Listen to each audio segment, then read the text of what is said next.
బాపట్ల జిల్లా మాటూరి మండలం డేగర నుండి గ్రామంలో ఎస్సీ కాలనీలో దళితులందరూ చందాలు వేసుకుని రాజ్యాంగ నిర్మాత డాక్టర్ బాబాసాహెబ్ అంబేద్కర్ విగ్రహాన్ని ఏర్పాటు చేసుకున్నారు. విగ్రహ ఆవిష్కరణ చేసే సమయంలో రాత్రికి రాత్రే పంచాయతీ సెక్రటరీ బొమ్మన బోయిన శ్రీనివాస్ విగ్రహాన్ని మాయం చేశాడు. విగ్రహం యథావిధిగా ప్రారంభం చేయాల్సిన పూర్తి బాధ్యత సెక్రటరీదే అని దళిత సంఘాల నాయకులు డిమాండ్ చేశారు. ఈ కార్యక్రమంలో పోతుల వెంకటేశ్వర్లు, జై భీం రాష్ట్ర అధ్యక్షులు గంటెల అశోక్, జై భీం పల్నాడు జిల్లా అధ్యక్షులు తదితరులు ఈ కార్యక్రమంలో పాల్గొన్నారు.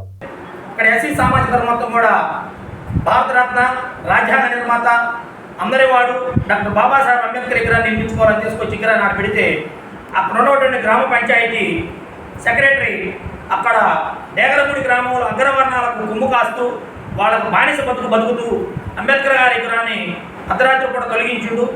అక్కడ ఉన్నటువంటి ఎస్సీ సామాజిక వర్గం బాపట్ల జిల్లా కలెక్టర్ గారిని, బాపట్ల జిల్లా ఎస్పీ గారిని కలిసి విన్నవించారు. బాపట్ల ఎస్పీ గారు, కలెక్టర్ గారు వెంటనే మాటూరు మండల తహసీల్దార్ గారికి, మాటూరు మండలంలో ఉన్నటువంటి సర్కిల్ ఇన్స్పెక్టర్ గారికి ఆదేశాలు జారీ చేయడం జరిగింది.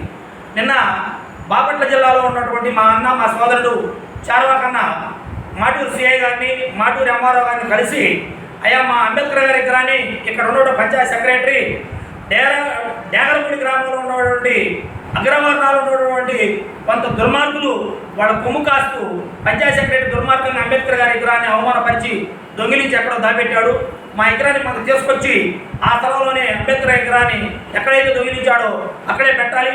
అంబేద్కర్ గారికే కాదు, ఈ ఆంధ్రప్రదేశ్ కాదు, భారతదేశంలో దళిత సామాజిక వర్గం మొత్తానికి కూడా ఆ పంచాయత్ సెక్రటరీ చేత క్షమాపణ చెప్పించాలి. అలా లేని పక్షంలో డేగరమూడి గ్రామంలో ఉన్న అగ్రవర్ణాల కొమ్ము కాస్తున్న పంచాయత్ సెక్రటరీ కాబట్టి ఆంధ్రప్రదేశ్ కాదు, రెండు తెలుగు రాష్ట్రాల్లో భారతదేశంలో ఉన్నటువంటి ఎస్సీ సామాజిక మొత్తాన్ని కూడగట్టుకొని